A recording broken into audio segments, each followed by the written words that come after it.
दोस्तों, जैसा कि आपको पता है, मैंने अभी एक वीडियो बनाई थी प्रथम भाग, जो महाराज जी से बात की थी। वीडियो बहुत बड़ी हो रही थी, तो मैंने एक दूसरी वीडियो बनाई जिसमें महाराज जी से ये जानकारी लेना चाह रहे हैं कि यहाँ पर जो परिक्रमा चालू करते हैं कैसे चालू करते हैं और उसमें कौन कौन से पड़ाव पड़ते हैं। पड़ाव की जैसे मैंने वीडियो प्ले लिस्ट बनाई हुई है, हर पड़ाव की मैंने वीडियो बना के डाली है। कोशिश की है कि आपको पड़ाव पे कैसी व्यवस्था रहती है वो हमारी प्ले लिस्ट है, जो नैमिषारण्य तीर्थ नैमिषारण्य 84 कोष यात्रा 2023 के नाम से, उसमें सारी वीडियो मिलेंगी। तो अभी महाराज जी से ये जानकारी लेंगे कि जो हम लोग जब परिक्रमा स्टार्ट करते हैं कैसे करते हैं, कौन कौन से पड़ाव पड़ते हैं, वहाँ पे कौन से पड़ाव पे कौन सा मंदिर है, कहाँ नदी है, कहाँ कुंड है, उनके बारे में जानकारी लेंगे महाराज जी। जी, जो यात्री परिक्रमा में भाग लेना चाहते हैं तो अमावस्या को आकर के रुक जाते हैं और दूसरे दिन प्रातः काल चक्रकुंड में स्नान करके राजा विक्रमादित्य का बनाया हुआ गणेश जी का मंदिर है, वहां लड्डू का भोग लगा करके और चल देते हैं। तो रात्रि में कोरोना कांडो वन में निवास करते हैं और वहां से चल करके हरिहर वहाँ पे द्वारका मंदिर कौन सा है महाराज जी? द्वारकाधीश मंदिर। द्वारकाधीश मंदिर। तो द्वारकाधीश मंदिर में स्नान या मार्जन करके फिर वो कोरोना में रात्रि का निवास करते हैं और वहां से चल करके दूसरे पड़ाव के लिए कैलाशनाथ जी का दर्शन करके और हरैया में विश्राम के लिए पड़ाव डाल देते हैं। तो वहां पे कल्याणेश्वरनाथ महादेव का मंदिर है और रात्रि में निवास करके जब वो चलते हैं तो मध्य में हत्याण कुंड पड़ता है और उसका स्नान करके वो कुथावा ग्राम है जो भगवान विष्णु की नगरी पद्मनाभ नाम के जाना जाता है।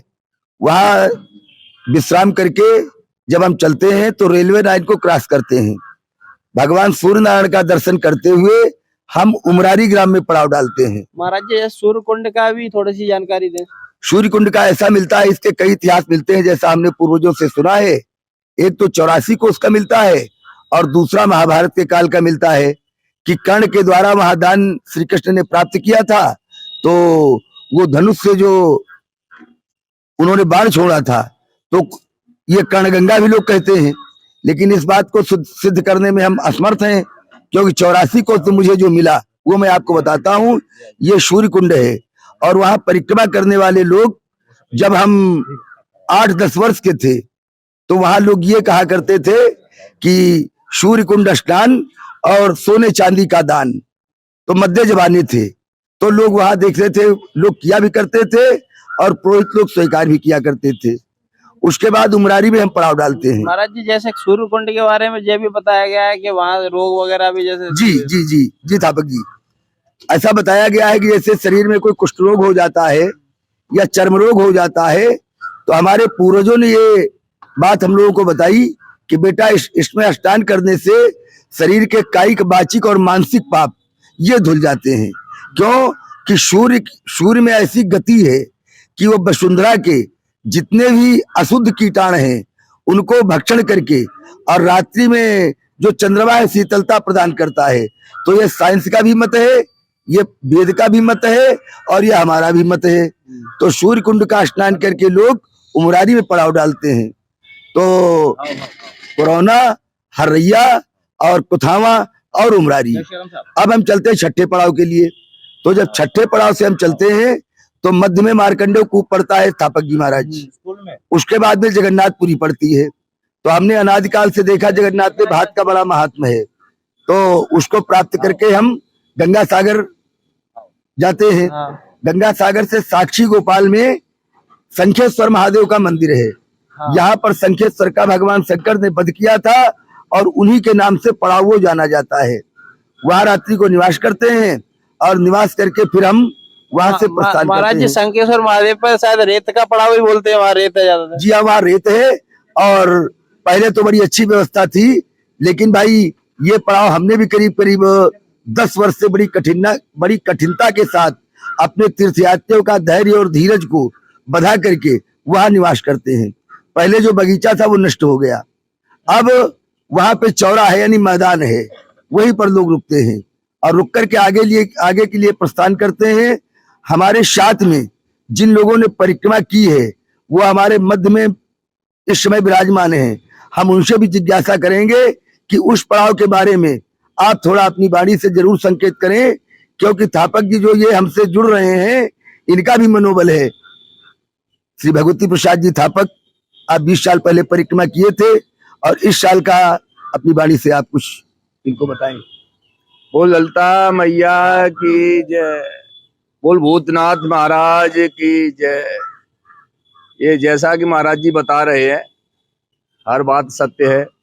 आज से लेके 20 साल पहले हम लोगों ने यात्रा यहाँ करी थी। और जो है, वैसे तो हम लोग हर साल चूंकि जॉब करते थे तो समय नहीं रहता था 10, 12, 15 दिन का। अब किसी हम जो है सेवानिवृत्त हो गए हैं तो 15 दिन की पूरी परिक्रमा पैदल यात्रा करिए। यहाँ के तीर्थ के बारे में जो भी महाराज जी ने बताया उसका अनुभव हम लोगों ने किया है। माँ ललिता माई से जो भी निवेदन किया उनने हमारी सारी इच्छाएं पूरी करी हैं अभी तक। और हम सभी भक्तों से कि मैया से यही आशा करेंगे कि जो भी भक्त अपनी आशा, अपनी जो भी विनती लेके आता है उसकी हर इच्छा मैया पूरी करो। बकाया तीर्थ घर से निकलने के बाद दिक्कत तो है ही है। जब जो है आदमी जब शहर में रहता है, सारी सुविधाओं के बीच में रहता है, यहाँ खुले में आम के पेड़ के नीचे, खेत में, जमीन में सोने को मिलता है। आगे चल के ये मिट्टी का शरीर है, वो मिट्टी में ही मिलना है। तो ये आज अनुभव करें अपन कि वो कल के लिए नहीं, आज ही अनुभव करके देखें कि अपन को कल उस मिट्टी मिलना है तो क्यों ना आज भी मिलके देखें। बहुत आनंद आता है। अच्छे अच्छे साधु संतों के दर्शन होते हैं, काफी भक्तों के दर्शन होते हैं। तो इसलिए हम फिर से यही कहेंगे, ललिता माई सबकी इच्छा पूरी करे। ललिता माई की जय। नेमसार तीर्थ की जय। जैसे जो महाराज जी भी तीर्थ यात्रा कर रहे हैं 84 कोस की, महाराज जी से भी कुछ बात करते हैं, आप भी कुछ जानकारी दें। सीताराम सीताराम, ललिता मैया की जय, पटिया वाले की जय। जो ब्रह्म खंड अनंत है, सब जगह व्याप्त है, श्री सीताराम जी का दर्शन करना है तो इधर नेमसार में आ जाओ, ठाकुर जी मिलते हैं। इस बात को हम साबित कर दें, कोई आए सामने तो ठीक है। हाँ, जैसे कोई काम है अपना पटिया वाले के, महाराज जी कृपा है हमारे ऊपर, इनकी दया से इनको ठाकुर जी की जरूरत हो, बांके बिहारी की जरूरत हो, राधा रानी की जरूरत हो, इन नैनों से अब इन नैनन जा इनमें देखना है तो नेमसारम पधारे और ठाकुर जी का दर्शन होगा। सीताराम चाहिए और सीताराम कहिए है। मार्ग में आप रास्ते में जो कैसे सीताराम बोलते हैं? जय सीताराम सीताराम सीताराम, जय सीताराम, राधे श्याम राधे श्याम, राधे श्याम, जय राधे श्याम, सीताराम सीताराम। जैसे महाराज जी आप जैसे 20 साल पहले आपने भी परिक्रमा की है, पहले क्या रेत का जो पड़ा हुआ है वहाँ पहले अच्छा खासा बाग हुआ करता था। यहाँ की जमीन संतों के लिए मखमली तत्व ऊपर निकाल देती है और कड़े तत्वों को अंदर ले लेती है। ये प्रभाव है यहाँ के मैया का। ऐसे लगता है हम डर पे गद्दा पे सो रहे हैं। बहुत सुंदर। मैंने भी जो अनुभव किया है कि वहाँ थकान अकान का कोई सवाल ही नहीं है। हमारे भी फलक वगैरह हुए हैं, मुझे रात्रि के बाद दूसरे दिन पता नहीं चलता कि कुछ है पैरों में दर्द वगैरह। तो महाराज जी यहाँ के जैसे बढ़ते हैं। हाँ, तो हम जब छठे पड़ाव से चलते हैं तो ये हमारी परिक्रमा रात्रि 2 बजे से प्रारंभ हो जाती है और पड़ाव पे 12-1 के मध्य तक सब पहुंच जाती है। उसके बाद लोग अपना खाना पीना बना करके संतों के अखाड़ों में जाते हैं और वह आनंद को प्राप्त करते हैं। तो जब हम 7वें पड़ाव के लिए चलते हैं तो मध्य में श्रृंगी ऋषि महाराज और द्रोणाचार्य का दर्शन होता है। और अब हम पुल के ऊपर प्रवेश करके और देवगांव में पड़ाव डालते हैं। तो ऐसा सुनने को मिला, ये जो देवगांव है यहाँ देवताओं ने पंचायत की थी। उसके बाद जब हम चलते हैं महाराज जी, देवगांव को अभी आज के समय पर क्या नाम बोलते हैं वो पड़ाव का? वो पड़ाव का नाम इस समय जमीन के अभाव, जमीन न होने के नाते वो यत्र तत्र फैल जाता है। तो फैल जाने से वो गांवपुरा में पड़ जाता है। जैसे हम पहले पड़ाव डालते थे देवगांव में, जब बगीचे थे, अब बगीचे नहीं है, तो उसी से 1 किलोमीटर हट करके कुतुबनगर नाम का बाजार है, वहां डालते हैं। तो ऐसे हमारे कई संत, हमारे तीर्थ पुरोहित हैं, जिसको जहां बगीचा पर्याप्त हो जाता है वहीं डाल देते हैं, लेकिन पड़ाव वो देवगांव के नाम से ही जाना जाता है। हाँ। तो फिर वहां से जब चलते हैं हम तो मध्य में चंदन तालाब, वाल्मीकि का आश्रम, चंद्रावती देवी होकर के हम मांडव्य ऋषि के आश्रम में प्रवेश करते हैं, वहां रात्रि को निवास करते हैं और निवास करके जब चलते हैं तो हम मछरेटा कस्बा पड़ता है। तो ऐसा हमने पूर्वजों से सुना है कि ये भगवान महर्षि मुशंदर नाथ की भूमि थी। राजा भर्तृहरि को ज्ञान प्राप्त हुआ था और यहीं पर गोरखनाथ जी को दीक्षा दी गई थी। आज मछरेटा नाम से विख्यात है। फिर हम 8वें पड़ाव पे आ जाते हैं। वहां पे महुआ ठाकुर का वृक्ष है जिसकी आयु का पता नहीं। वहीं पर ग्राम पंचायत के माध्यम से ये 40 वर्ष पहले हमारे तीर्थ पुरोहित कमेटी के माध्यम से भगवान विष्णु की प्रतिमा का निर्माण किया गया था, लेकिन प्रतिमा वो अनादिकाल की है।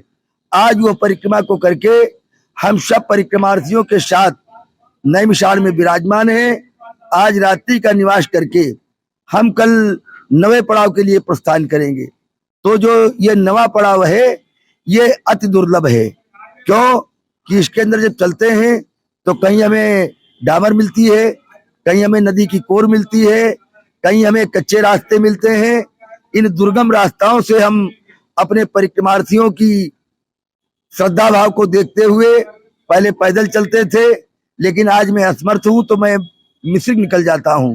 लेकिन हमारे जो परिक्रमा करने वाले नर नारी हैं ये पहले रुद्राव्रत जाते हैं, फिर विष्णाव्रत जाते हैं, फिर अलखनंदा जाते हैं और अलखनंदा को पार करके श्री बद्रीनारायण जी का दर्शन करते हैं। तो जो जाए बद्री और कभी ना आवे उद्री, अब अगर कुछ भूल से आ जाए उद्री तो उसका जीवन कभी ना रहे दारिद्री, ऐसा हमने पूर्वजों से सुना था। फिर हम आगे चलते हैं तो एक छोटा सा सरोवर बहता, उसे मंदाकिनी कहते हैं। उसके आगे सुतीक्षण का आश्रम पड़ता है जो जीर्ण अवस्था में है। उसके बाद में श्री कामतानाथ जी का छोटा मंदिर पड़ता है, उसका दर्शन करके हम गोदावरी कुंड पड़ता है, उसका पदार्पण करते हुए हम अब ये सती अनुसुईया का मंदिर बन गया है नवीन, ये पंजाब वालों ने बनवाया है।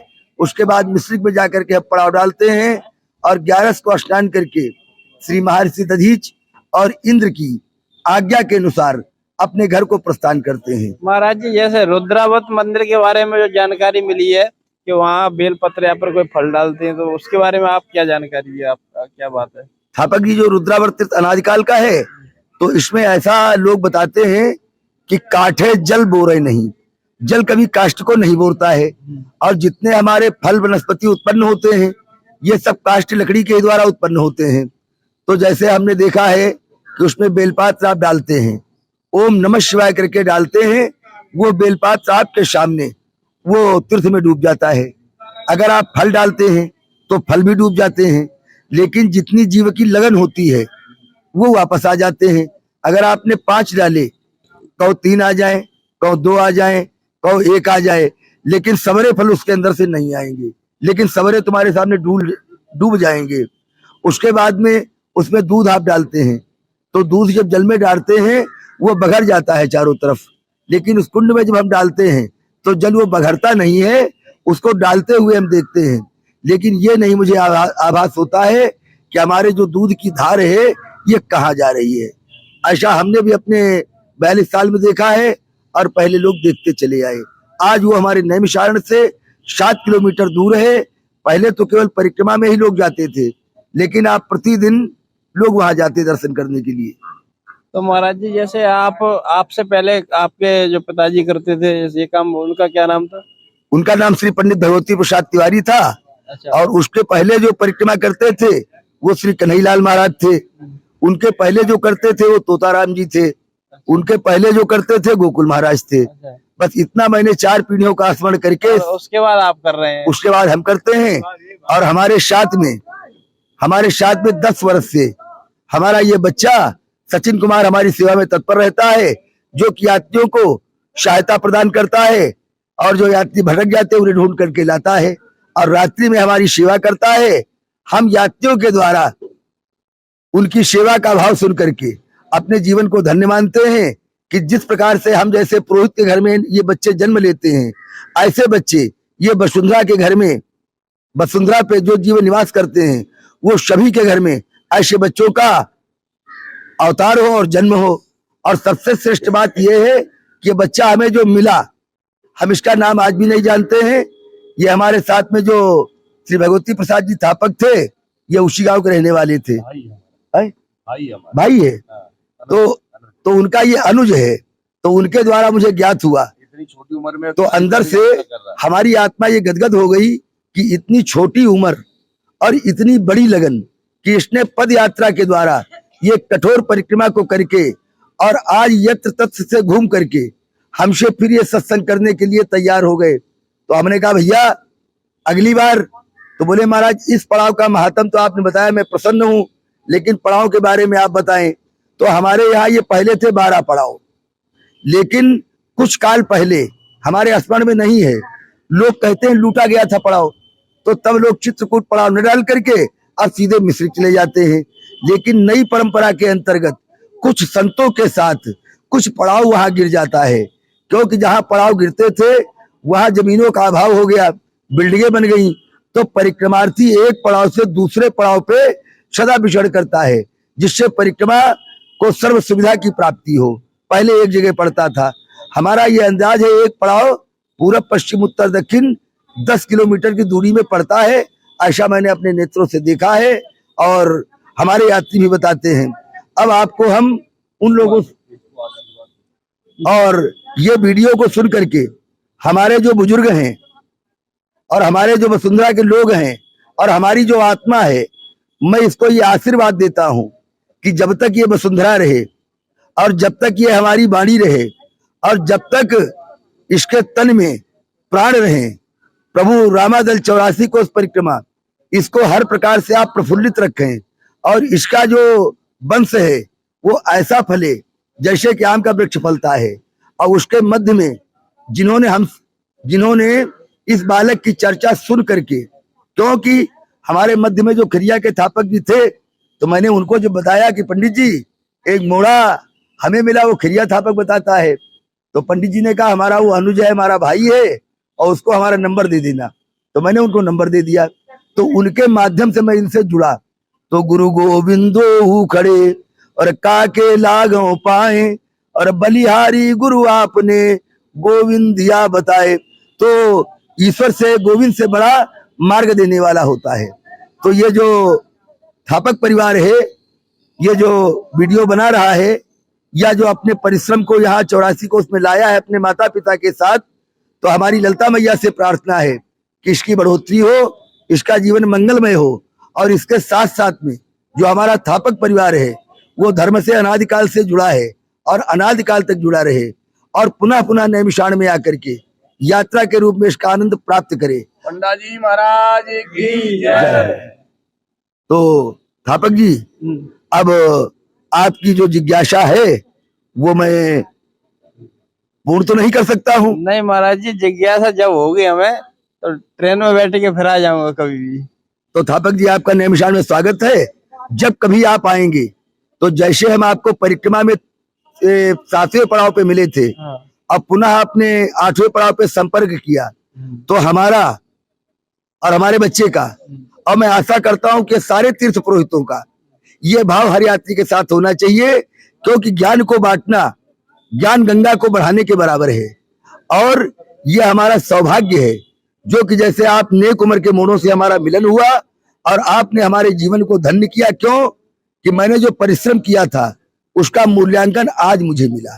क्यों मिला कि अभी तक केवल परिक्रमा में लोग जानते थे जो हमसे जुड़े थे, लेकिन आज इस बालक ने हमें अपने वीडियो के माध्यम से जैसे एमपी में अन्य प्रदेशों में जोड़ रहा है, तो परमात्मा इसको सदा ऐसे से जोड़ो जो कि अपूर्ण धन को प्राप्त करते हुए कभी जीवन में क्षति न प्रदान करे। बोलिए नैमिषारण्य धाम की जय। तो बहुत सी जानकारी महाराज जी से ली है हमने, वीडियो 2 बनाई है हमने अलग अलग भाग करके। दोनों वीडियो में बहुत जानकारी मिलेगी नैमिषारण्य तीर्थ की, जो 84 कोस परिक्रमा है उसकी। आगे मिलेंगे तब यहाँ के और जो लोकल के मंदिर है उनके बारे में भी पूरी वीडियो और उनकी कथाओं के बारे में जानकारी देंगे आपको। अभी इतना ही। महाराज जी से एक बार आशीर्वाद फिर से लेते हैं और जो भैया जी हैं इनसे भी जानकारी लेते हैं। आपकी कितनी परिक्रमा हो गई भैया? माता पिता के आशीर्वाद से, पूर्वजों की कृपा से और जगत जननी के सानिध्य में रहते हुए मुझे 14 वर्ष पूर्ण हो चुके परिक्रमा में, 14वीं वर्ष में परिक्रमा की थी। अच्छा अच्छा, तो आपने भी बाघ देखा था, वो रेत का जो अभी पड़ाव हो गया है, जो बाघ खत्म हो गया है? हाँ, तकरीबन 8 साल से मैं अनुभव कर रहा हूँ कि धूप के सहारे मुझे पहराव के आनंद प्राप्त होता है। चलो, ईश्वर की कृपा होगी तो वहां पे फिर से बाघ हो सकता है। चलिए, मिलते हैं नई वीडियो में। जय श्री राम।